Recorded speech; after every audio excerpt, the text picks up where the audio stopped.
Holy crap, this thing's giant. Hello, Internet. I'm HamsterBomb, and we're going to be looking at a new figure review video. I apologize that it's been a very long break between my videos. There's been some technical problems lately. Check out a new vlog that I posted. It explains a lot of that going on. But I'm glad to finally get back into doing a figure review video. Now, normally, you don't actually see my face when I do this. I'm usually turning the camera the other direction, and I got a nice background for you to see. Well, for one, the thing we're looking at today is freaking giant. And for two, it's also white, and my background's white, so that doesn't exactly work out very well. So, instead, before we get into this, I want to show you just a little bit about scale, right? Okay, so, like, how big are we talking? We're talking about the new Figma from Good Smile for the EMMI from Metroid Dread. The main, I would even say it's like the real antagonist, the advertised antagonist of Metroid Dread, as opposed to, say, like Ravenbeak, which was more of like you figure out who the final boss is when you're playing the game. But anyway, just an idea of scale, something just so you can understand what we're talking about here. So this, for example, is an amiibo, okay? You probably got maybe a few of these, but anyway, this is just Metroid Dread, just to make sure we're relevant here, what we're looking at. So, to go from, like, an amiibo size, which you could probably estimate at your own house how big this is, to, like, a Figma, assuming you have a Figma. For example, this is Samus from Metroid Dread, which I've also made a figure review video on, so you can see just for a scale, like, how much bigger generally they get from their amiibos. So this one is about, like, twice as tall, maybe a little bit more than that. So there's a good amount of scale difference that you can see in those. Now, if you wanted to get like another step higher than that, the next biggest Metroid thing that I can show is actually another Good Smile product. This is actually made from Other M, unfortunately. But this is just a Samus by herself, okay? Just a standalone Samus with a cute little clear plastic Metroid, okay? And then there's this monster. Like, holy crap, this thing is enormous! I thought that this Samus here would have been like the tallest thing, and it is, the tallest thing in my whole Metroid case of all the stuff that I display. And then this puppy came in.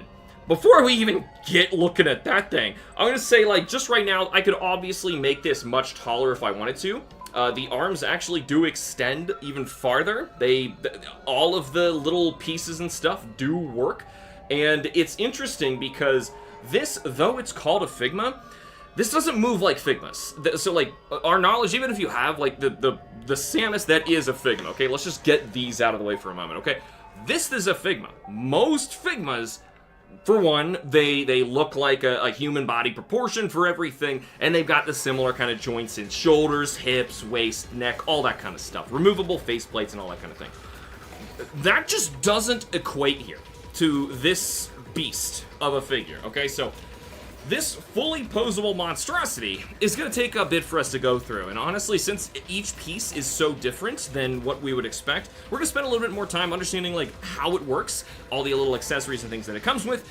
But first, one thing I want to cover, I had a bit of an experience with this, unfortunately. You may have noticed when you were looking at the box kind of closely, but my box is actually kind of in some rough shape, okay? So if you look at the front of this thing, which is normally the first thing that I look at when I'm looking at my figure review videos anyway, this whole side of it over here, if you can even tell, has been bashed in.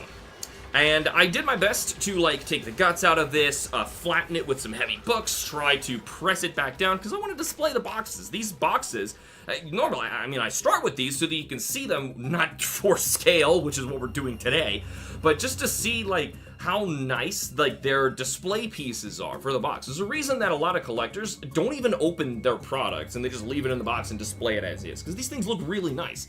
Plus, you kind of get a good variety of, like, what kind of stuff you can expect to see out of this figure to begin with. So a lot of great shots on the back. I normally feel around for anything that's a real sticker, and here is one right here, just so that you can tell if you have an authentic one or not. I don't know if any Chinese bootlegger is actually ballsy enough to try and build something this big. They're probably not going to get their money for it, especially assuming it's a Metroid product. But anyway, down here we have this little warning label. This is a real sticker, so that should be there. Nothing else, however, feels to be, so you can check and make sure that that is real for you. We get some more art here, which actually appears to be the same that we have on the top.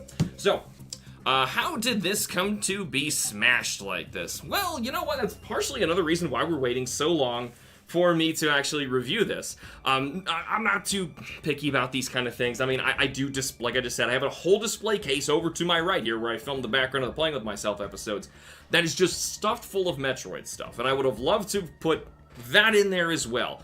So I mentioned this to Good Smile. I reached out to them and I said, hey, so I ordered this thing, and for one, I was kind of shocked when it came in, and this ginormous box, like, oh my god, this thing is gonna be giant. That says Good Smile? I was thinking, like, oh, this has to be. Kim ordered something huge. But no. You can see here, there was some sort of, like, giant, like a metal pole or a forklift that, like, crashed into this box. And even though they did their due diligence of stuffing this thing with a bunch of padding from all angles to make sure it was protected, that it was not going to survive through. So unfortunately, that was the side of my box that got smashed in. And contacted them about it. They said, oh, well, you didn't select insurance for your shipping order. And I thought to myself, oh, shoot. I guess that must have been an option. I must not have checked a box, or like I paid for the cheaper shipping because, I mean, don't have a lot of money here.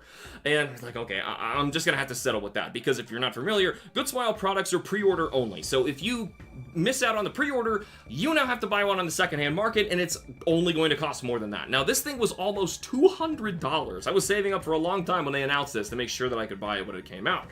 And for it to come in smashed like this, and, you know, this very nice, expensive display item that I want to show is very damaged. Later, I'm like, okay, it was my fault. It's not a big deal. I just left this in a pile of stuff to burn, and I figured, whatever. Even though it's wrapped with the word fragile literally all over it, I'm gonna assume the United States Postal Service can't read, because, I mean, they also can't ship stuff on time either.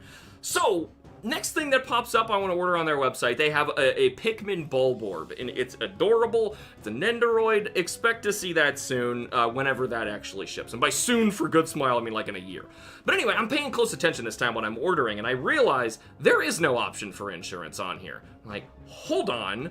That means it's their responsibility to get me an undamaged product. And if it is damaged by the United States Postal Service, they need to work that out on their end. I even told them, I'm not that picky. I really don't mind. I just want to make sure you do something. Okay, just do something about this.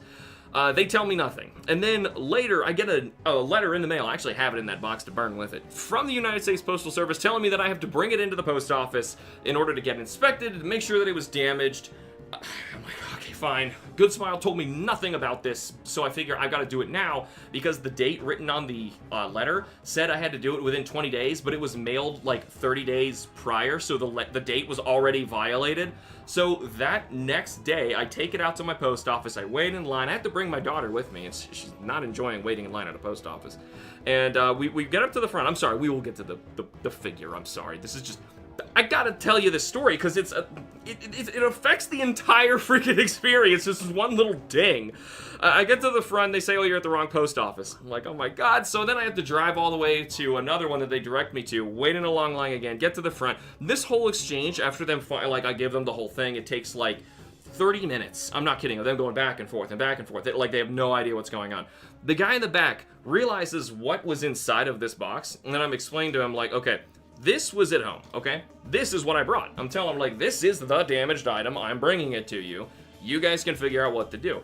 The guy clearly wanted this, because if you know anything about how returns of damages work at the post office, they get to keep whatever the damaged item was. They give a refund sent to the initial company who I bought it from, who then sends that to me.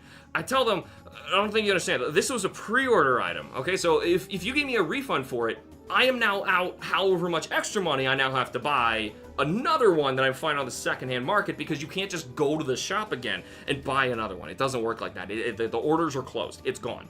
And the guy really wanted this so much, he refused to take it.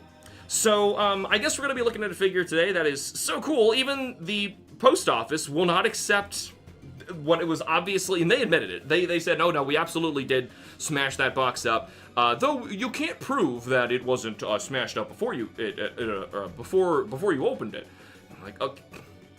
There's no way to prove that. They always try and get you with that. But But anyway, they suck, man. They absolutely suck. So I'm not exactly thrilled. I had this thing sitting on my desk for a long time, like, man, this is so cool. I want to have like a really a great display with this thing. I want to have you don't want to have a sour relationship over something so stupid as the post office drop kicked this thing on the way in here, and now my box is permanently messed up. I just wanted a new box. If they just send me a new box, that's fine. You know, they send me a discount for a future order. It's not like I'm going to stop buying Good Smile products anytime soon. I love what they make because I love the IPs that they have.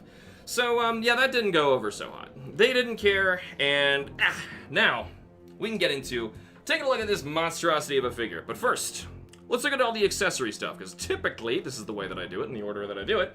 And the inside of here, inside the box, by the way, normally I'll open this up as well, but I think in the inside it's just a black background, so nothing that you're like punching out or any extra instructions or anything like that. I believe I've got everything sitting out right here. So first of all, let's take a look at this. All right, here's our full fold out instructions for how the entire thing actually works, and since my camera's back so far, I can actually show you the whole thing. The back side was all in Japanese, and this side is in English. So, kind of scrolling from here, you can see all sorts of information about the thing itself, how a lot of the parts work, because this thing does, like I said before, it doesn't behave by the normal Good Smile Figma rules of how joints are going to work. It's very unusual. There are a couple extra parts that I have just in here, and we're going to take a look at them just for in a moment. And of course, you also always get the Figma bag with these, which is, it might be a little larger and tougher than what I'm used to. I don't remember them feeling this sturdy, but it's quite nice. You know, they give us this nice area down here to write what goes inside, and I've never taken them up on that. Sometimes I'll never know when I'm going to group figure by series or anything like that, so who knows. We have one detachable part here. It's going to go on the face. This thing is actually really sharp, so I'm nervous about even putting it in that bag. Maybe that's why the bag is so much thicker than normal, but this is an alternative faceplate for when the EMMI is basically impaling Samus and you're kind of boned. Looking at the back of this, so you can take a look there. Two of those pegs on top right now are bigger than the other two, and the real goal when you're putting this thing together is identifying what part of the faceplate, we'll just call it that, when it's exposed, are the two big ones, which ones are the two small ones.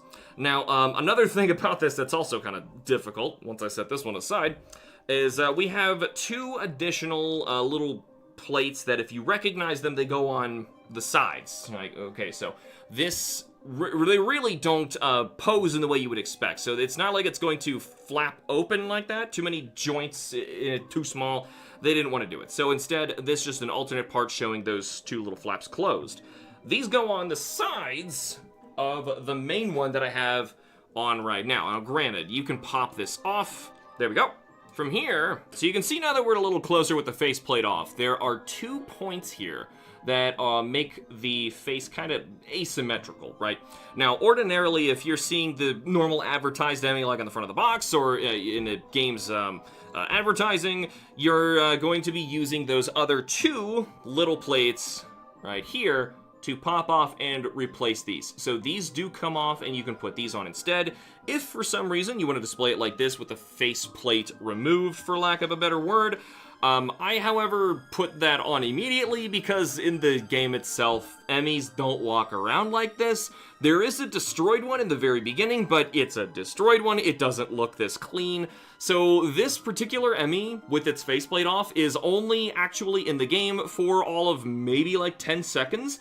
However long it takes you to fire the huge, whatever the beam's called, right at its face right after you destroy the faceplate. So, personally, I kept the giant thing on, but just for now, so that we can take a look at the joints and everything, let's leave it off. And just for the record, I could show you how to remove one of these things, because it's not easy. Well, it goes to show how hard it is. The entire head part actually came off while doing this. Give me a moment. Oh my god! Okay. Whew! Crap, that is hard. Okay, so now you can look in here, for the love of God, and see what that looks like, okay? Now, here's the really annoying part. So say your EMMI comes in and you decide, like me, you want to put on that faceplate right when you get the thing, right?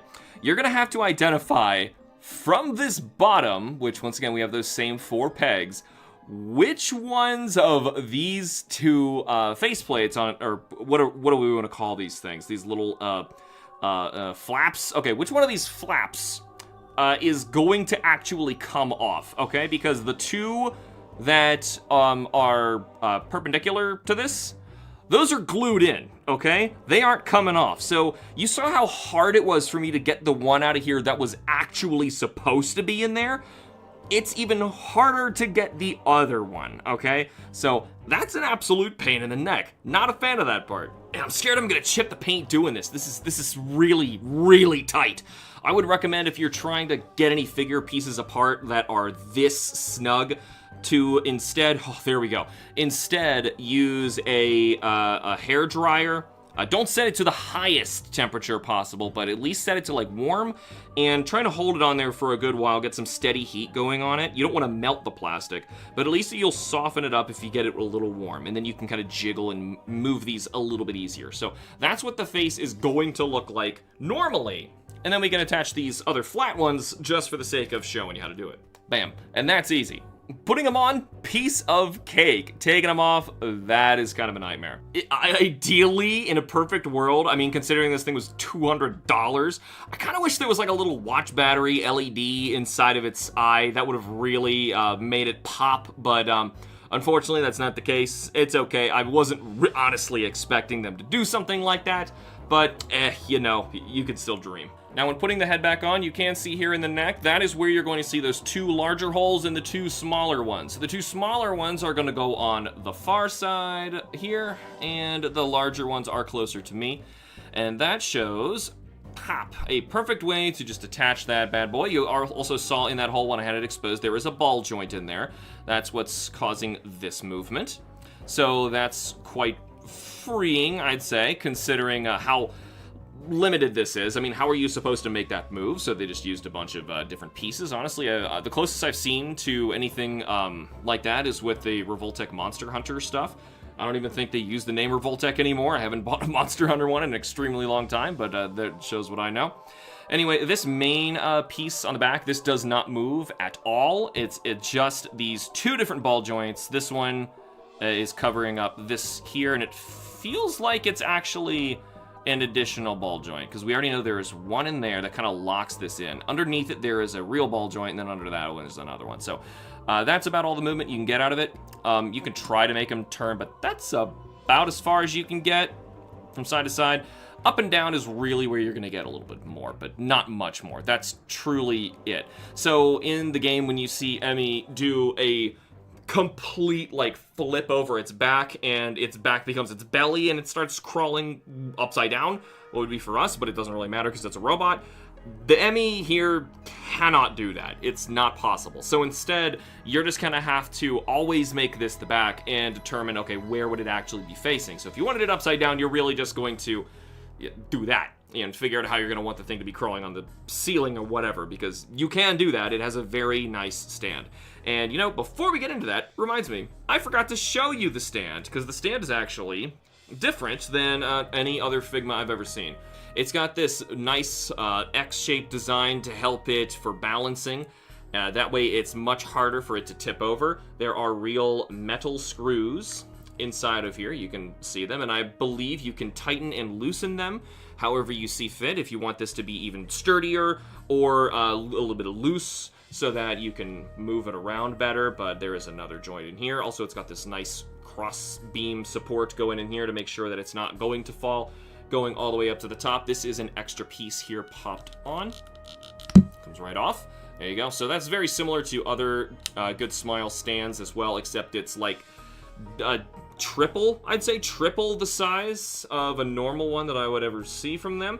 You also are able to move this position either to the very back here or in the front. Probably if you're having issues with getting the EMMI's feet to position where you want it to, and the stand isn't quite doing whatever it needs here. So it's got some versatility to it. It's also connected with an extra support down at the bottom. It's a really nice stand. Now, after that, onto the EMMI itself. Let's move it down to its main body. There's one thing I feel like I just have to talk about with this that is probably the only thing that legitimately disappoints me with the EMMI.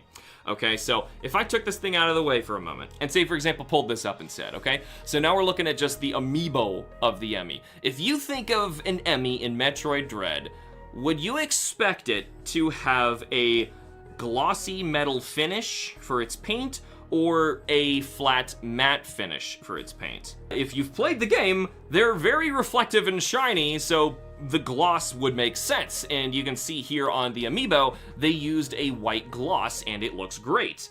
For some reason, the actual EMMI's white paint that we see all over here is matte. It's just flat. It honestly kind of makes it look more like a cheap toy. Well, not really cheap, but it just looks like they didn't really follow through, staying true to the source material, unfortunately. Because I know they have glossy paint. You can see here on some of the backs, some of those shinier bits. Unfortunately, the contrast isn't so great, but that is silver that they painted in there, so it's some of the rare parts where it is reflective. And I'd say a bit of a disappointment, but maybe they painted a prototype one that was glossy and it looked kind of ridiculous for how large it was. I don't know, but man, the EMMI is supposed to be glossy, so oh well. Let's look underneath here. There are actual posable pieces in this shoulder pad? I'm not sure what we want to call that. But looking inside here, you can kind of see it in there, right there. So it's a bit of a, it looks almost like a ball joint on a stick. And it really just gives you a little bit of movement here. I wouldn't want to move it too much. You don't want to scratch the paint. Obviously, we got another one on this side. Moving down the back, the arm itself is also a little strange, as it's not where you would expect well, as an EMMI, you're not expecting where the human shoulder would be, which would actually be up here. Instead, it's a lot farther down. Inside of there, we've got a lot of movement for a joint like this. However, yeah, it also pulls in and out. That's what I was thinking it was a double ball joint for. So it's able to pull itself in and out. The arm here, as you can see, can just freely rotate. Luckily, looking like a robot, it's a lot easier to put the joints in, as it would be, you know, making like a human-shaped character where you've got to disguise the joints. Now, one of the coolest parts of the EMMI that I expected actual metal parts to be in here, there's one, looks like, on that part right there. There's an actual metal screw. Reason being is because these can extend all the way out like that. It does not have the same kind of joints we do, it's just doing its own thing. So they had to completely custom build this, which may be the most interesting part of the entire robot design. So the whole thing can even fold. That's about as close as I can get the elbow in. If I really wanted to, it can go all the way backwards like that. So you can pretty much do whatever you want with this arm. It could reach about as far as you can imagine.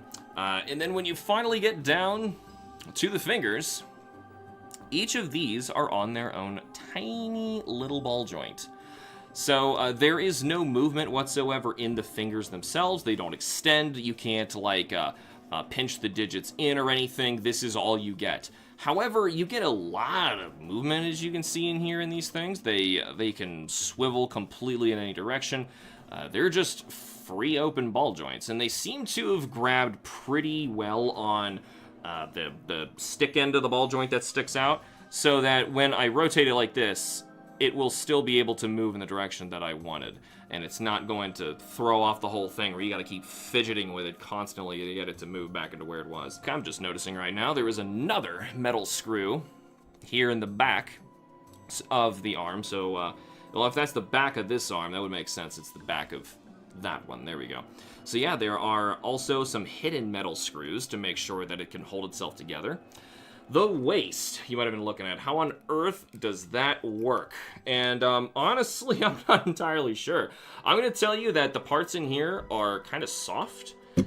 We've had some figures where they've got like this rubbery plastic. You can kind of see me moving it around there.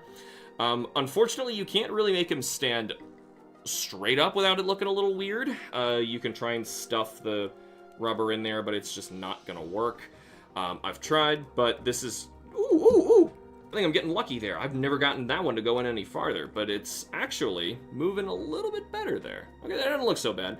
As opposed to making him stand up, and it's bowing out again, and it can bend about that far. So it looks like it would have a ton of movement, but it actually doesn't. Instead, it is standing on what looks kind of like a spinal cord sequence of ball joints that give it a lot of rotation. Ooh, hey, so much so that I actually just popped this out of where it goes so we can take a look at it. That is just like this rubbery plastic.